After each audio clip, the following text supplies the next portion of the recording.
Obama is a cruel hoax. He works for Wall Street. He's an agent of finance capital. Where did you come up with the number $700 billion? Here's the Treasury spokeswoman's quote. It's not based on any particular data point. We just really wanted to come up with a really big number. To Democrats and Republicans who've opposed this plan, I say, step up to the plate. A few members were even told that there would be martial law in America if we voted no. Secretary Henry Paulson is no George Washington. Obama pledged that he would resume the Security and Prosperity Partnership talks between Mexico and Canada that President Bush initiated. The old boss is starting to look a lot like the new boss. Robert Gates is going to remain on the job as Defense Secretary for at least a year. Plenty of sources knew about this meeting, told us and others that it was at Hillary Clinton's house, but clearly it wasn't. We've got to give them a stake in creating the kind of world order that I think all of us would like to see. We see you causing a depression so you can blow out the economy and consolidate it and bankrupt it. We know that you are enemies of free humanity, and we are here standing against your tyranny.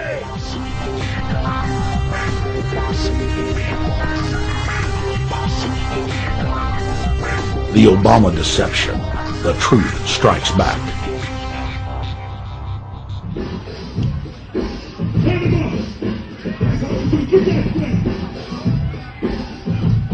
Barack is like the manager of Burger King. All presidents are, including Bush. It's like this. When your fries are cold, if your burger is not done right, you go back to Burger King, America, or your government, and you say, my burger's cold. I want new fries. First, you go to the cashier. That's the courts. You argue to the courts. The courts, if you can't get no justice with the cashier, you say, let me see the manager. I want to go to the Supreme Court. I want to see the president. The manager comes out. Hi, what can I do for you? Now the manager can override the decisions of the cashier, but you never get to see the franchise owner of Burger King. If you really have a problem with your burger, you need to go see the franchise owner. We need to go to the top or to the bottom.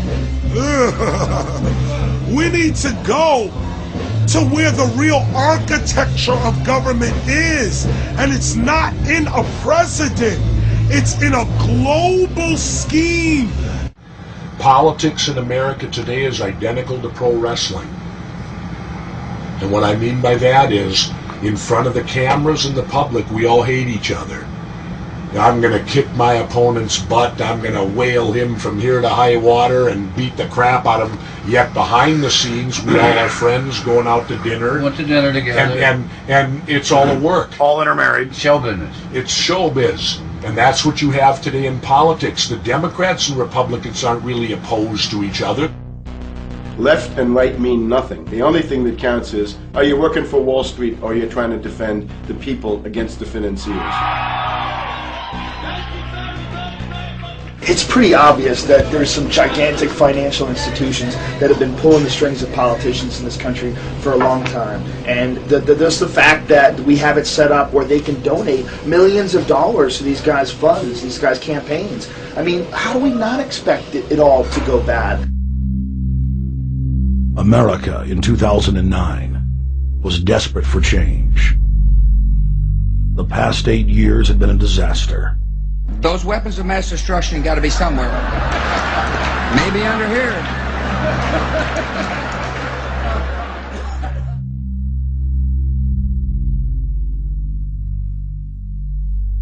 George W. Bush, who had claimed to be a conservative, had tripled the size of the federal government, shredded the Constitution, and destroyed the image of the United States worldwide. Nope, no weapons over there. Endless wars, over 1 million dead Iraqis, and more than 5,000 dead U.S. troops. The Patriot Act, warrantless domestic wiretapping and spying, the end of posse comitatus, the rise of the treasonous North American Union,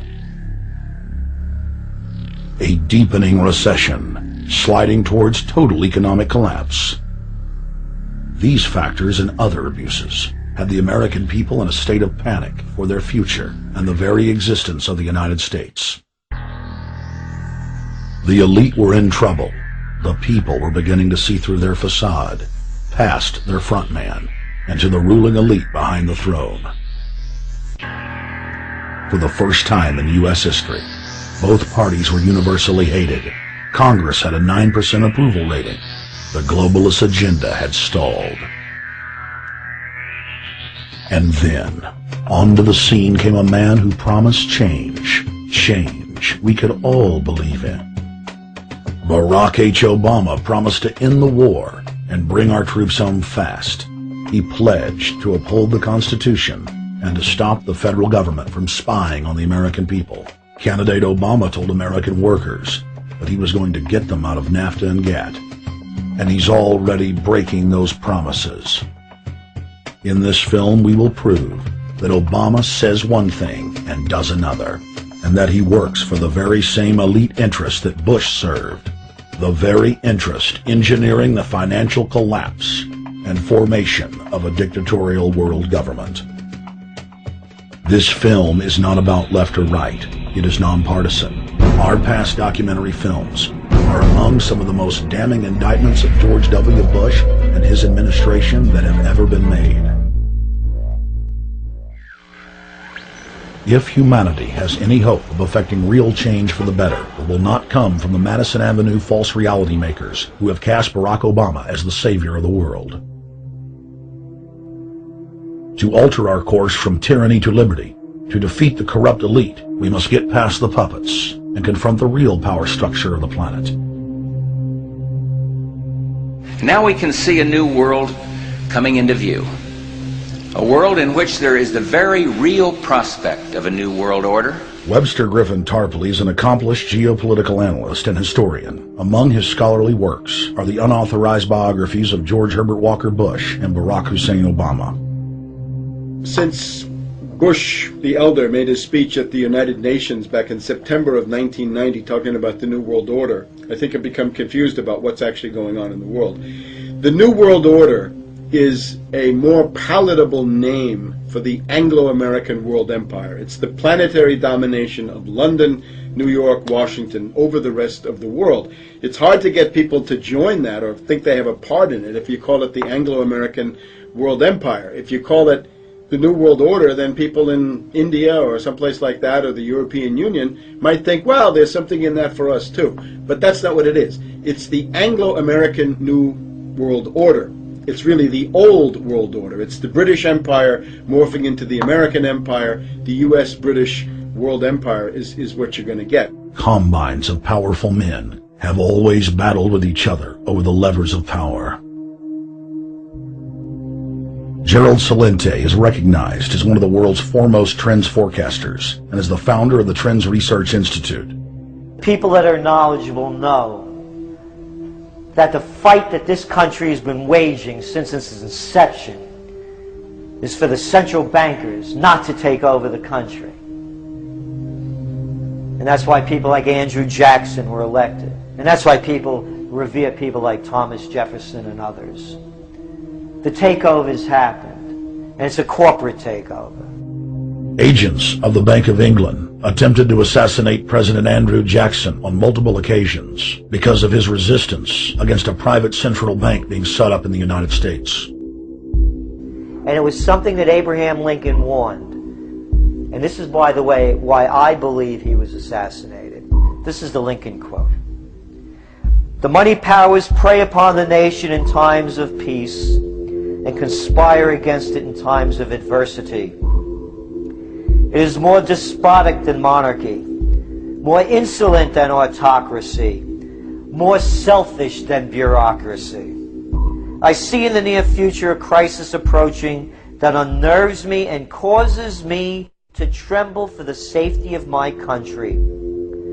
Corporations have been enthroned. An era of corruption will follow, and the money power of the country will endeavor to prolong its reign by working upon the prejudices of the people until the wealth is aggregated in a few hands and the republic is destroyed. Wall Street has killed Main Street.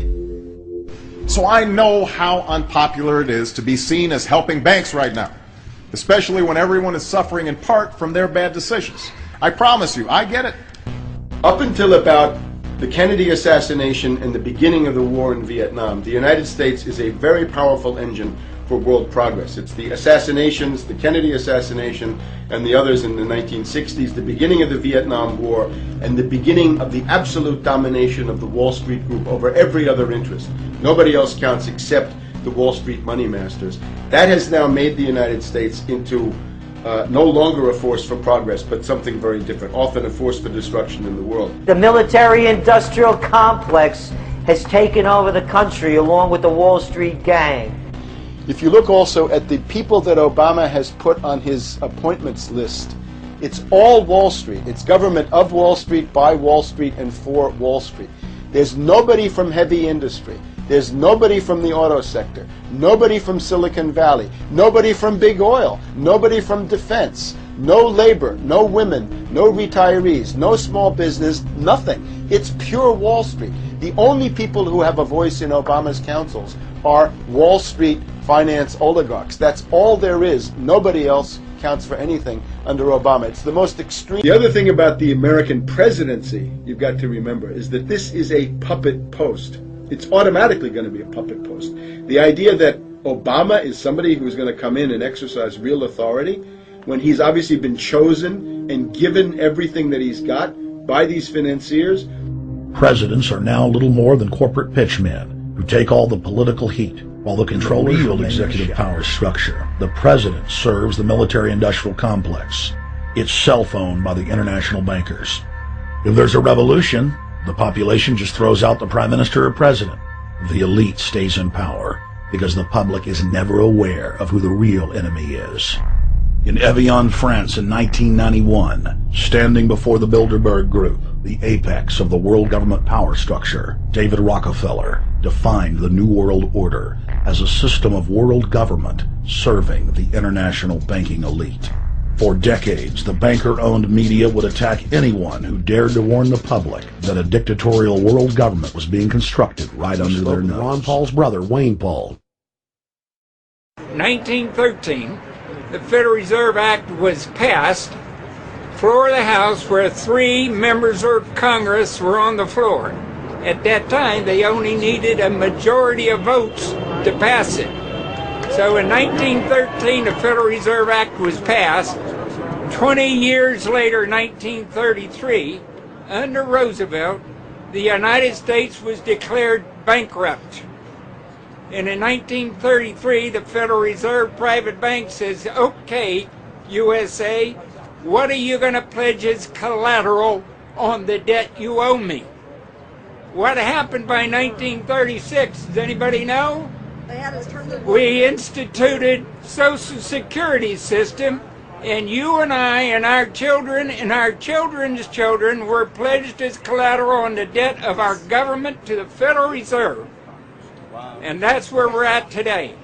It took 20 years to make this country bankrupt, and since then, our government has operated under emergency powers of our government.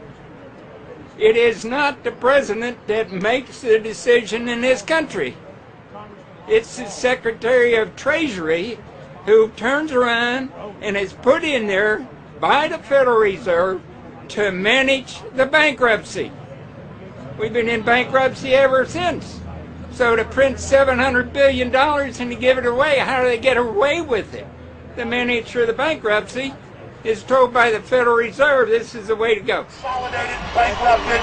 We know that you are enemies of free humanity, and we are here standing against your tyranny.